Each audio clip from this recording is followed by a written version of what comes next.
علامہ اقبال نے یوں بیان فرمایا کہ عشق کی ایک جست نے طے کر دیا قصہ تمام، اس زمین و آسمان کو بے قرار سمجھا تھا میں۔ علامہ اقبال یہ فرمانے لگے اس زمین و آسمان کو میں محال سمجھا تھا، میں اسے اتنا محال سمجھا، میں کیسے طے کروں، عبور کروں۔ جب میں عشق کے رستے پر چل پڑا، عشق کے رستے کا مسافر بن گیا، اللہ نے مجھے صراط مستقیم کا نور بخشا، پھر زمین بھی میرے سامنے، آسمان بھی میرے سامنے، عرش بھی میرے سامنے، فرش بھی میرے سامنے، جمال قدرت بھی میرے سامنے، جلال فطرت بھی میرے سامنے، کائنات کی ہر چیز میرے سامنے۔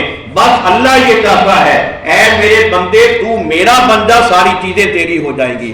ساری چیزیں ہی نہیں، پوری کائنات میں تیرا تصرف ہو جائے گا، بلکہ خود رب العالمین بھی تیرا ہو جائے گا۔